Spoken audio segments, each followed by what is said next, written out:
निवेदन करना चाहूंगी भारत की माननीय राष्ट्रपति श्रीमती द्रौपदी मुर्मू जी से वो मुख्य अभिभाषण हम सबके बीच रखेंगे। भारत की माननीय राष्ट्रपति श्रीमती द्रौपदी मुर्मू जी।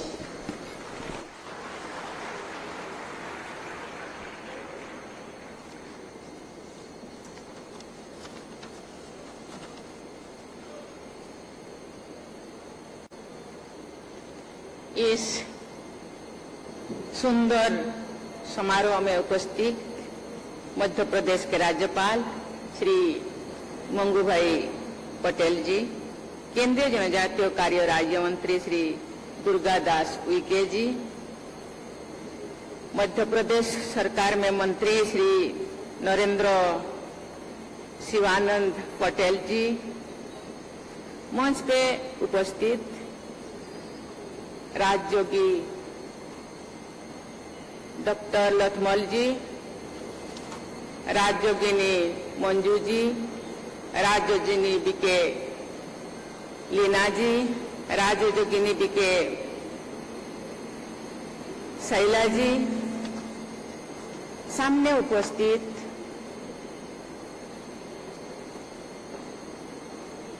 बीके के सभी भाइयों और बहनों और जिनके उद्देश्य से ये सम्मेलन आयोजित किया गया है, आदिवासी भाइयों बहनों सभी को बहुत बहुत बधाई, शुभकामनाएं। नमस्कार। जनजातीय समुदाय के सशक्तिकरण के लक्ष्य पर केंद्रित इस महासम्मेलन में उपस्थित होकर मुझे अत्यंत प्रसन्नता हो रही है। मैं ब्रह्मा कुमारी संस्था को इस महत्वपूर्ण पहल के लिए हार्दिक बधाई देती हूँ। आपके संस्थान ने जो पहल की है उसका इस क्षेत्र के लिए ही नहीं, हमारे पूरा देश और संपूर्ण समाज के लिए विशेष महत्व है। मुझे पूरा विश्वास है कि इस महासम्मेलन में भविष्य के लिए ऐसे समग्र कार्य योजना बनेगी जो देश के जनजातीय समाज को राष्ट्रीय प्रगति के प्रमुख भागीदार के रूप में सशक्त करने में सहायक होगी। स्वामी विवेकानंद, महर्षि अरविंदो सहित अनेक आधुनिक भारतीय ऋषियों, समाज सुधारकों ने कहा है कि भारत समूची विश्व को मानवीय और प्रकृति पोषक सर्वांगीण विकास की राह दिखा सकता है। इस दृष्टि से ब्रह्मा कुमारी संस्थान के प्रयास उपयोगी और प्रेरक रहा है। संस्थान में मातृशक्ति का केंद्र में रखकर अपने कार्यक्रमों और योजनाओं को आगे बढ़ाया है। इस कारण संस्था के विभिन्न संकल्पों में एक समग्र आंतरिक सूचिता है। ये सूचिता कार्य जगत में मानवीय गरिमा और प्रकृति के प्रति संवेदनशीलता के रूप में हमेशा विद्यमान रहती है। उपभोग की संस्कृति और संस्कृति पर आधारित आज की तेज भागती दुनिया में समाज के हर वर्ग की आध्यात्मिक सूचिता बहुत महत्वपूर्ण हो जाती है। इसी के बल पर दीर्घकालीन रूप से समतापरक आचरण पद्धति और प्राकृतिक संपदाओं के प्रति संवेदनशीलता जीवन शैली विकसित की जा रही है। आज के तनाव और युद्धों से त्रस्त विश्व में इसकी आवश्यकता अतीत के किसी भी कालखंड की तुलना में और अधिक हो गई है। इसीलिए इस सम्मेलन तथा ऐसे प्रयासों का महत्व और भी बढ़ जाती है। जनजातीय समुदाय की जीवन शैली सहज रूप से ही अध्यात्म की मूलभूत प्रेरणाओं के निकट होती है। हम जनजाति को आदिवासी कहते हैं, कोई उनको वनवासी कहते हैं। ये आदिवासी है, आदिम आदिवासी तो सृष्टि के आरंभ से ही ये धरा पे और रहते हैं और उनके जीवन शैली ये केवल कोई वो आध्यात्मिकता ही भरा हुआ है और सुख शांति आनंद प्रेम में जीना जानते हैं, हिंसा से दूर रहते हैं। हम जानते हैं ये आदिम काल में जैसे थे आज भी ऐसे ही है, जैसे कि गीली मिट्टी उसको जैसे बनाओ ऐसे बनते हैं और प्रकृति के पूजा करते हैं, लेकिन केवल प्रकृति नहीं पंचतत्व को पूजा करते हैं। ये धरती, ये आकाश, वायु, जल, सूर्य, चंद्र, इसको पूजा करते हैं। कोई कंस्ट्रक्शन बनाने के, कोई मंदिर, कोई पूजाशाला बनाते नहीं। वो कहते हैं कि ये धरती, आप सोचिए, हम सब सोचेंगे ये धरती नहीं होता तो हम रहते, ये वायु नहीं होता तो हम सांसें लेते, ये जल नहीं होता तो हम क्या शरीर निर्वाह के लिए जो जल चाहिए वो कभी नहीं होता। और धरती को क्षति पहुंचाते नहीं, और जल कभी दूषित नहीं करते। तालाबों में नहाते, नदियों में नहाते, नदी में कोई कूड़ा फेंकता नहीं, तालाबों को कोई अपरिष्कार नहीं करते। धरती को जरूरत के मुताबिक कभी चोट पहुंचाते तो उसके पहले उसको नमन करते हैं। पेड़ पौधा पूजा करते हैं, वो सही है। आज तो गैस आ गया है, लेकिन एक दिन था पेड़ से ही हम खाना बनाते थे, लेकिन सूखे पेड़ को चुनते हैं। किसी भी कारण कोई पेड़ को चोट पहुंचाते करने के लिए मजबूर हो जाते हैं तो उसके पहले उनको नमन करते हैं। सूर्य को पूजा करते हैं।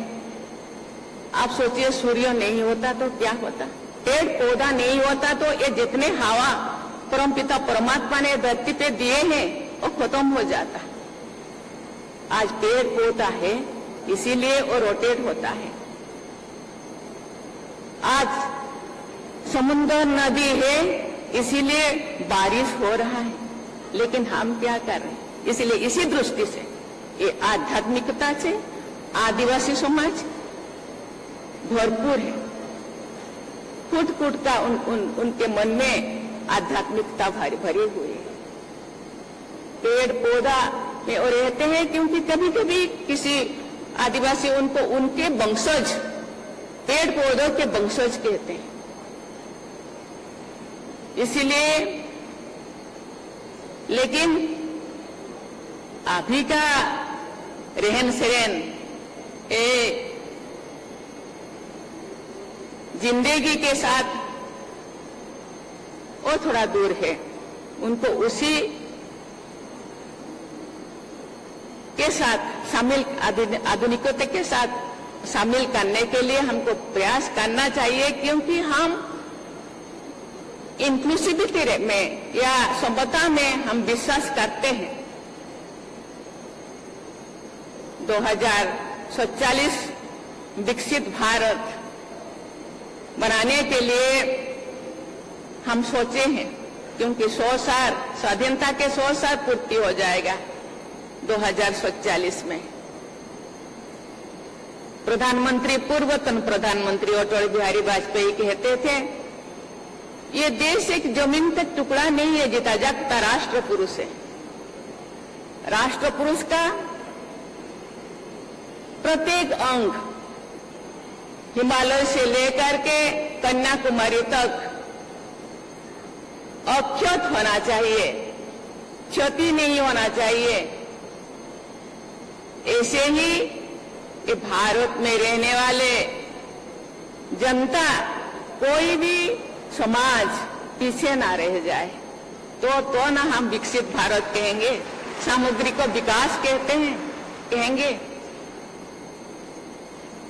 और आध्यात्मिकता से भरपूर है, मैं तो बार बार कहती हूँ, लेकिन कुछ चीजें मैं गीली मिट्टी भी उनके साथ भी तुलना की, कुछ चीजें कुछ लोग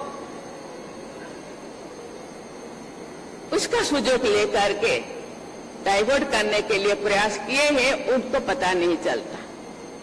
इसीलिए ये जो समाज को आगे बढ़ाने के लिए ब्रह्मा कुमारी संस्थान उनके जीवन शैली में थोड़ा सा जान डालने के लिए, दृष्टिकोण बदलने के लिए जो प्रयास कर रहे हैं, इसीलिए संस्था को मैं बहुत बहुत धन्यवाद देना चाहती हूं। इसके साथ ये राज्य की सरकार को भी मैं धन्यवाद देना चाहती हूं। उनके लिए विशेष रूप से बहुत सारी योजनाएं बना रहे हैं, पढ़ाई से लेकर से हेल्थ के लेकर से हम लोगों का जो राज्यपाल महोदय, कल हम लोगों का प्रोग्राम है सिकल सेल एनीमिया, और ऐसे बीमारी है और जनरली आदिवासियों को होता है, उससे कैसे वो मुक्त हो जाए, इसीलिए भी प्रयास चल रहा है। शिक्षा, स्वास्थ्य, रहन सहन, खान पान।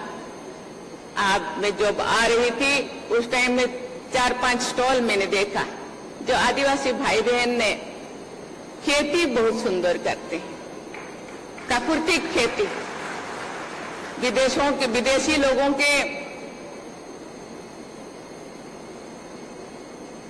द्वारा हम प्रेरित होकर विदेशी जो पेस्टिसाइड हम लगाते हैं, जमीन को बंजर कर लेते हैं और उसी जमीन से उगा हुआ अनाज हम खाते हैं तो तरह तरह के बीमार होता है। इसलिए प्राकृतिक खेती के तरफ वो थे, हम सब थे प्राकृतिक खेती, गाय बैल हम लोगों के पास थे। अभी आ गया ट्रैक्टर, सब बेचते और पेस्टिसाइड यूज किए, जमीन बंजर हो गया। आज फिर उसी दिशा में हम लौट रहे हैं। प्राकृतिक खेती करना शरीर के लिए अच्छा होता है, शरीर केवल नहीं, शरीर मन आध्यात्मिकता हर दिशा के लिए अच्छा होता है। प्राकृतिक संप्रदायों से जुड़ा उनकी वो सोच शक्ति है जो सर्वमंगलकारी सोच और कार्यनीति को जीवन के हर आयाम में सामने लाती है आदिवासी समाज।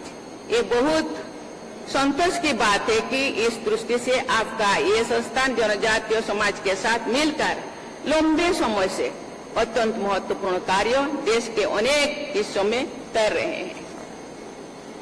भारतीय जीवन दृष्टि के अनुसार कार्यरत प्रत्येक संस्था को इस बात का सदैव ध्यान रखना चाहिए कि समाज के किसी भी वर्ग का सशक्तिकरण केवल आर्थिक विकास तो सीमित नहीं होना चाहिए।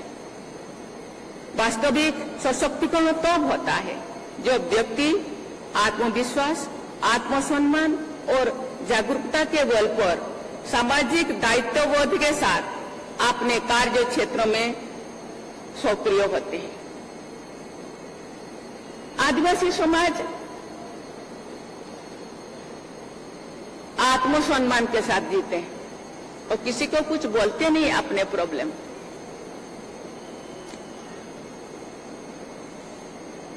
दो 300 साल ब्रिटिशों ने देश को जब शासन किए, अभी भी थोड़ा थोड़ा है, उनको इसीलिए दूसरों के साथ बातें करना वो पसंद नहीं करते। कहीं वो ऐसे उनके साथ बात किया जाए जो उनका आत्मसम्मान से ठेस पहुंच जाए, इसीलिए अपने प्रॉब्लम किसी को कहते नहीं है। जो भी स्कीमें चल रहा है देश में या राज्य में, वो मेरे गांव पे या मुझे मेरे एरिया को भी दिया जाए, ये बात भी वो बोलते नहीं। वो कहते हैं जो हो रहा है तो हमारे गांव में भी एक दिन होगा, इंतजार करते हैं। धैर्यता उनके पास बहुत है क्योंकि वो शांति से रहना पसंद करते हैं। आध्यात्मिक जागृति व्यक्ति को उसकी आंतरिक शक्तियों का अनुभव कराती है और साथ ही इसे सकारात्मक सोच को जीवन के उच्च आदर्शों के साथ और जोड़ते हैं। देवियों और स्वजनों, तेजी से बदलती दुनिया में आधुनिक तकनीक का महत्व लगातार बढ़ता जा रहा है। इसीलिए आज आवश्यकता के इस बात की है कि जनजातीय युवाओं को आधुनिक शिक्षा, कौशल विकास और डिजिटल सशक्तिकरण से जोड़े, साथ ही उनकी सांस्कृतिक पहचान और आध्यात्मिक विरासत को भी सुरक्षित रखे। विकास और संस्कृति दोनों का संतुलन ही एक सशक्त एवं समृद्ध समाज का आधार है। सार्थक विकास वो है जो हमारी जड़ों और जीवन मूल्यों से प्रसिद्धि ग्रहण करे तथा उन जड़ों को मजबूत भी बनाए। हम जब ऐसे समग्र दृष्टि से काम करेंगे तभी समाज में समरसता और समता की प्रबल धारा प्रवाहित होगी, तभी हम समावेशी विकास के नई प्रतिमान स्थापित कर सकेंगे। मुझे बताया गया है कि ब्रह्मा कुमारी संस्थान ने इस क्षेत्र में पिछले अनेक दशकों से अथक परिश्रम कर रहे हैं। संस्थान ने बैतूल एवं आसपास के जनजातीय क्षेत्रों में आध्यात्मिक जागृति, नैतिक मूल्यों के प्रसार, नशा मुक्ति, महिला सशक्तिकरण, युवा विकास तथा सामाजिक उत्थान के लिए निरंतर कार्य कर रहे हैं। संस्था ने जनजातीय भाई बहनों में आध्यात्मिक विकास और सकारात्मक जीवन दृष्टि विकसित करने में महत्वपूर्ण भूमिका निभाई है। ध्यान एवं आध्यात्मिक शिक्षा के माध्यम से अनेक लोगों के जीवन में शांति, संतुलन और नई आशा का संचार हुआ है। मध्य प्रदेश का ये बैतूल जिला अपनी समृद्ध जनजातीय संस्कृति, प्राकृतिक सौंदर्य और आध्यात्मिक विरासत के लिए पूरे देश में जाना जाता है। मुझे बताया गया है कि यहाँ के जनजातीय समुदाय ने अपने विशिष्ट परंपराओं, लोक ज्ञान और सांस्कृतिक मूल्यों को पीढ़ी दर पीढ़ी संरक्षित रखे। बैतूल की जनजातीय संस्कृति में सामूहिकता, सहयोग, सरलता, ईमानदारी और आध्यात्मिकता जैसे उच्च जीवन मूल्य सहज रूप से विद्यमान है। जब आध्यात्मिक और सेवा का संगम होता है तो समाज में स्थायी परिवर्तन आता है। मुझे विश्वास है कि ये महासम्मेलन सेवा और आध्यात्मों के इस संगम की ओर लोगों को आकृष्ट करने में एक महत्वपूर्ण भूमिका निभाएगी। आइए हम सब मिलकर 2047 तक एक ऐसे विकसित भारत का निर्माण करें और अधिक से अधिक प्रतिबद्धता के साथ कार्य करें, जहां आध्यात्म, सामाजिक समरसता, पर्यावरण संरक्षण और मानव कल्याण हमारी समावेश के विकास की आधारशिला बने। मैं एक बार फिर इस आयोजन के लिए अपनी हार्दिक बधाई देती हूं तथा सभी प्रतिभागियों को उनके उज्जवल भविष्य की कामना करती हूं। धन्यवाद। जय हिंद, जय भारत।